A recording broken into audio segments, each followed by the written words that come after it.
I want to take a complete break from the markets and ask about a fellow Bugatti owner that is good friends with you, I think, which is Andrew Tate. And I know you guys went back and forth with him talking about guys owning Bugattis, and you put a video back at him. Tell me about your relationship with Andrew, your fellow Bugatti owner, and are you guys buddies now? Well, actually, the first contact or communication we had was, I think, like a year ago when he bought his Bugatti. I already had my Bugatti, and I think someone even recommended me, said like, hey, look, this guy, he lives in Dubai. He just bought a Bugatti as well. So I just messaged him and said, hey, man, nice Bugatti. Let's meet up sometime.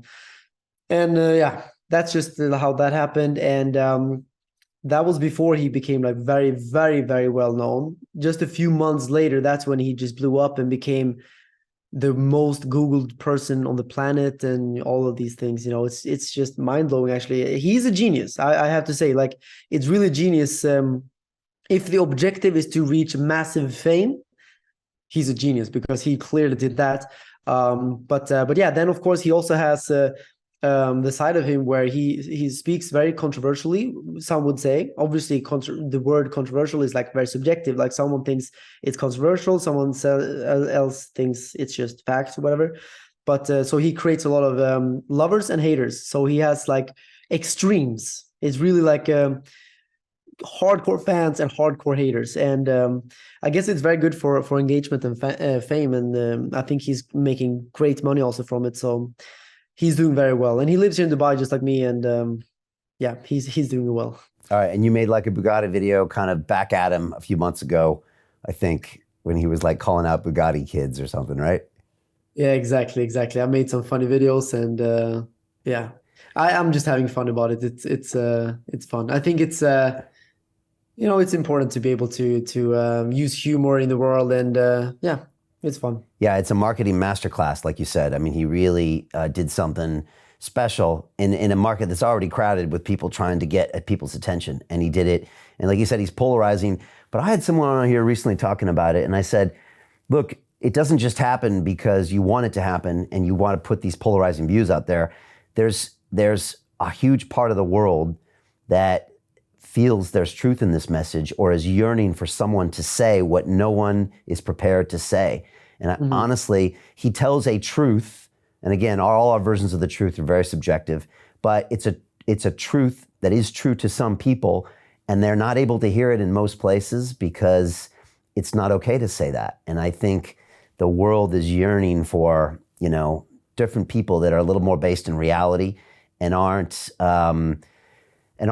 the ones that are constantly taken off of our tech platforms, which all had this one narrative, which brings me to my next point, which is our friend Elon Musk going into Twitter, slashing and burning. People are running out of the building. He's put Tate back on Twitter, and it seems like he's going to be putting a bunch of other people on Twitter. Actually, I expect him to re-platform David Icke, who's going to be on my show on Friday, back on Twitter. He put Trump back on Twitter. And he seems to be saying, guess what? All of these policies that our tech platforms had, the one that you and I use, some of them that I got banned and shadow banned from in 2020, he's like, I'm not going to play that anymore, and we're going to go for freedom of speech, and we're going to let people talk. And he said freedom of speech, not freedom of reach, is what Elon said. So, if you're saying stuff that's like, really offensive, I'm just going to dial your reach down, but you can say it. What do you think of Musk, Twitter, and this concept of freedom of speech in our digital platforms? Well, I think that Andrew Tate is actually something we really, really need, because sometimes it's very good that we get reminded why we have freedom of speech. So some people, they say, well, freedom of speech is amazing.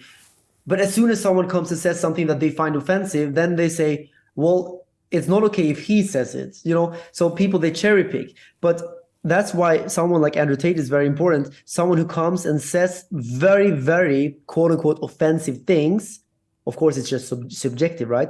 But it's very important because that really reminds us how it feels when someone says things that you don't want to hear, or maybe someone does want to hear. But that's the whole point of freedom of speech, because it's such a hypocrisy to say freedom of speech as long as I don't get offended. Like, it doesn't make sense, right? Then there's no freedom of speech. So I think it was very important that Andrew Tate blew up, because he showed us that we cannot trust Instagram, we cannot trust, I guess, what more like YouTube, TikTok. I think all of these platforms just completely shut him down. And I mean, I knew this already because I have other friends who got their verifications taken off from Instagram because they said certain things about different political matters, could be vaccines, could be whatever, like things that the platforms don't like, and then they just take off your verification, or they shut you down, they do shadow bans and all these things. And I think it's very, very sad. And that's why I'm very optimistic now that Elon seems to potentially go against that. I mean, he gave us some proof of that by actually reinstating people like Andrew Tate and Trump and the likes. And if David Icke is back, I would be very happy, because I think that he also is very important for freedom of speech. So hopefully Twitter can become that platform. And I'm very big on Twitter because I love Twitter, and I use Twitter more than I use other platforms, because I like that platform, and I really want to see it become like this town hall, like Elon calls it, where everyone has the chance to speak. And yeah, it's going to be a lot of offensive stuff there. I mean, there's a downside, right? The downside is that on Twitter, sometimes you get like really like, stuff you don't want to see. There could be like, porn. There could be like, just strange things that you don't want to get on your feed. But it's the price you have to pay for freedom of speech. These things will come up there. On Instagram, they just like ban all of these things. So, you choose the platform you want to use. Some people, maybe they go with Instagram. Some people will go with Twitter. There are pros and cons with everything. And but I think that freedom of speech is just too important to neglect.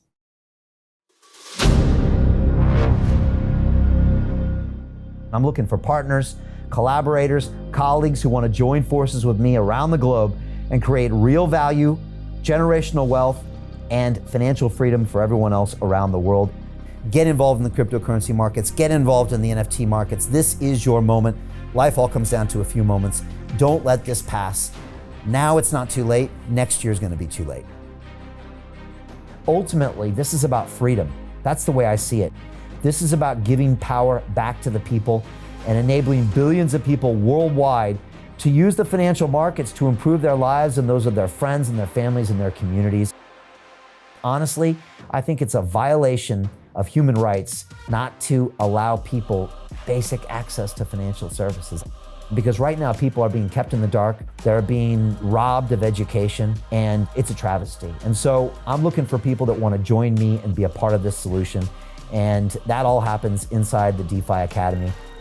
The gains my students are making are absolutely amazing. Double, triple digit gains in the first month alone. That's amazing. This will change your life. Now is the time to get involved. I'm going to tell you exactly how my students in my academy made money in the last 30 days. I'm talking about real trading results. And let me just whet your appetite a little bit. Let me hit you with some numbers. I'm talking Brendan from New Zealand is up 68.77% on the month. Steve from Europe up 83%. Albert in Singapore up 169.9% on one single trade. I got Susan up 153% on her call options alone, also rocking 139% returns and 442% returns as well on individual trades. These are people that are changing their financial future in the last 30 days, but it's based on trading discipline. I've graduated over 500 students from inside my academy from over 54 countries around the world. It's amazing. When it comes to crypto, DeFi, and blockchain, we love this space. We truly believe it's the future. This is down to our core. It's authentic to what we're doing, and everybody can tell through the camera because you can't make this stuff up. If you're watching me now, wherever you are, I implore you, take 60 seconds right now and join my academy. Apply today. Now you've got a chance. Life all comes down to a few moments. What are you going to do? What's the choice that you're going to make?